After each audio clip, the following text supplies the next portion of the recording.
Hello, it's Amy again. We're still talking about Passover. I hope this is the shortest one. Let's talk about leaven. The scriptures tell us to get all the leaven out of our house before Passover, and then during the week of unleavened bread, we only eat unleavened bread. I'm not going to go into this a lot. There's a lot of other people talking about it. Go look at their stuff. Go to my website, the New to Torah page. You'll see lots of ministries, and they probably don't even all agree with each other. But if you've been hanging out with Torah keepers for 5 minutes, you know that a lot of us do this differently. How I do it is I only get out the bread. And I'm not a sourdough person, but I've had people say to me, Amy, do you want, because I want to be a sourdough person. I'm just waiting until after the feast. That's it. But my friends will say, Amy, when you're ready to start sourdough, let me know. I have a lump. I'll give you a part of it. That's the thing that you get rid of. So they're all going to start over. And so there's other like leavening ingredients or leavening agents. I don't get those out. Now, here's the thing. Here's what you should know. I used to. This is something I have changed my mind on over the years. I used to get out all of the other things. I'm not even going to go into it because the details are not terribly important right now. And I now see that that wasn't necessary. It's not wrong to, I guess, go overboard, but it wasn't necessary. So now I realize it's about the bread. It's about the leaven that has already, the yeast has already started spreading. And it's really, folks, it's an object lesson. People will get so uptight about this and so upset that so if someone has, this is what I see on Facebook, someone maybe does it the way I do it. The people who do it stricter, some of them, not all of them, most people don't care what other people do. Like, you do you and I'll do me. We're all trying to interpret the scriptures the best we can. But some people will get very upset, I think, at the other person's liberty. And they just can't stand it that someone else is taking liberties that they don't allow themselves to take. That's all I can figure, because I cannot understand getting so worked up about something that people do differently. So again, this is one of those things. Just decide what you're going to do. So anything that has had yeast put into it or that has been puffed up and the yeast has done, its spreading out thing, those are the things I get rid of. And that means a lot less. I used to throw away a ton of food, and I was happy to do it. I remember very clearly throwing out garbage bags full of stuff, and well, not bags, but some, and saying, you know what? I didn't eat it in time, but I'm not going to, and so I'm throwing away money, right? But do I trust that I'm doing this out of a heart of obedience and he's going to somehow make it all work out? That's the whole lesson with Sabbath, right? I'm going to trust and I'm going to sacrifice my Sabbath. I'm going to give him my Saturday and trust that he'll work it all out. So when we make these sacrifices out of an obedient, circumcised heart because he loves us, because we love him, he's going to work it all out. However, now I do look back and I'm like, oh, I didn't really have to throw away all that stuff.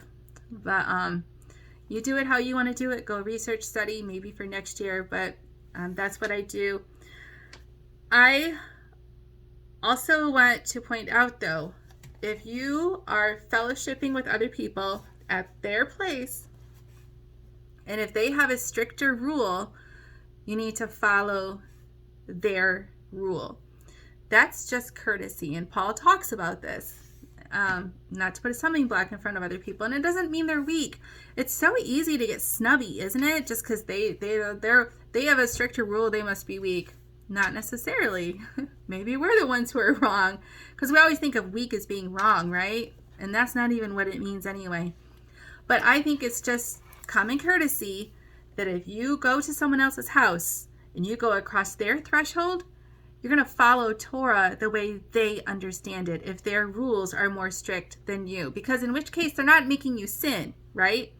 Don't sin. But if you think you only have to throw away the bread, and you're going to a potluck during the Feast of Unleavened Bread at someone else's house, and they think no baking soda and no baking powder, or yeast as an ingredient, well, then you better be looking at the ingredients on the food you're taking, so that you make sure that the food you're taking honors the way your host and hostess at their house, their threshold, the way they observe Torah. And that goes for the same way if it's their event. If they have rented a place for part or all of the feast and you're going to go to their event, honor the way they do it. And if you don't like it, you can go make your own event. And I don't say that to be snarky, but it's true. And this is sometimes why there's lots of events. People are like, oh, we want to do it this way because we see the scripture says this, so let's make an event. And you know what? The more the merrier. There's so many people doing this. There's room for lots of events. It doesn't have to be a big, nasty split. I'm not talking about splitting over yeast and baking powder. But if you go to someone's event or house, honor them. And I hear people online go, well, then they're adding to the Torah and they can't make me add to the Torah. They're not making you add to the Torah. They're not making you believe that that's the way to do it. You're just going to practice it their way for one evening or one potluck or one party or whatever. They're not making you believe it. When you go back home in your house, you can eat that stuff. Does that make sense? With regards to spring cleaning, so this is a tradition that I also was trying to keep up with for a while. And it does make sense. So if a lot of people will spring clean their house as they get the leaven out. And they'll go through every room and vacuum and do a deep clean in the effort to get out every single little crumb. And there's nothing wrong with that. It's not necessary, but it's not wrong. And it can teach the spiritual lesson of getting out all the bad junk that's in our heads and on our bookshelves and on my YouTube playlists and stuff. You know, that's the point, right? We're supposed to get out all this bad doctrine and start fresh. Start fresh during this feast and the days leading up to it. So there's that object lesson. The physical is teaching a spiritual lesson. So you will see some people do that. So if people start posting pictures of their super clean houses or, all the spring cleaning that they're doing, don't feel pressured like that means you have to do it. And they might not even think it's required, but it does it's a nice time, especially if you're having guests over, then your house is sparkly clean when Passover comes. I don't spring clean anymore. Not like that. I clean all year long. I don't have time during one season to do that. I wish I did, but I don't. So that's that. That's it. Leaven. I'll see you in the next video.